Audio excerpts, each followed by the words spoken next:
আসসালামু আলাইকুম। বিডিগড ফার্মিং চ্যানেলের পক্ষ থেকে সবাইকে জানাই আন্তরিক শুভেচ্ছা।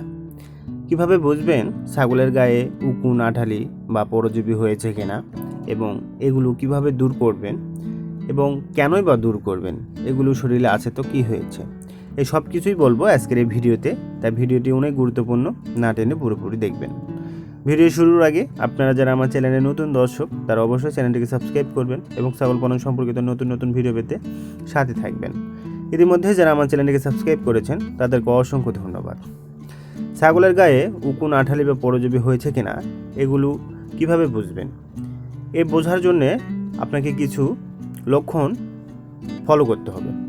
তার ভিতর হচ্ছে, ছাগল দেখবেন যে বিভিন্ন দেওয়ালের সাথে, মাটির সাথে নিজের গা সবসময় ঘষাঘষি করতেছে এবং তার মুখ দিয়ে, পা দিয়ে তার শরীর চুলকানোর চেষ্টা করবে সবসময়, বা তার কাছে যেটা থাকবে কোনো আসবাবপত্র সেটার সাথে তার পুরো শরীর চুলকানোর চেষ্টা করবে। তখন আপনাকে বুঝতে হবে তার এই আঠালি, উকুন বা পরজীবী তার শরীরে কোনো কিছু একটা হয়েছে।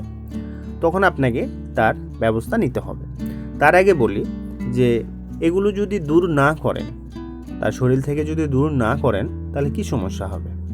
সমস্যা হবে এই যে উকুন, আঠালি বা আটল, যেটা আমরা গ্রাম্য ভাষায় বলি, বা পরজীবী, এগুলো কিন্তু খাদ্য হিসাবে ছাগলের রক্তকে বেছে নেয়। যার কারণে এগুলো যদি শরীর থেকে দূর না করা হয়, তাহলে তার শরীর থেকে আস্তে আস্তে আস্তে আস্তে অনেক রক্ত খেয়ে ফেলবে।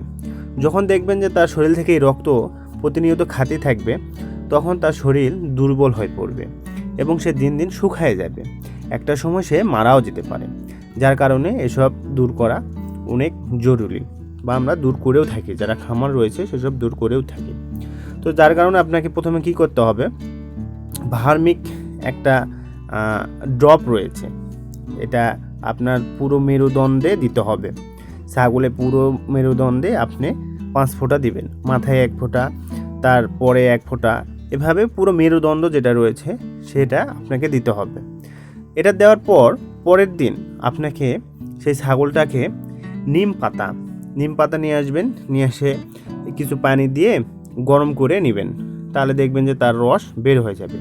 তখন আপনি সেই রসের সাথে বা সেই নিম পাতা সহ সেখানে প্রচুর পরিমাণ পানি দিবেন। সেই পানি দিয়ে তার পুরো শরীরটা ধুয়ে দিবেন। নিম পাতা দিয়ে তার পুরো শরীরটা মানে ঘুষে মুছে পরিষ্কার করে দিবেন, দিয়ে ব্যাস, অন্য কোনো পানি নয়, সেই পানি দিয়ে গোসল করে দিবেন।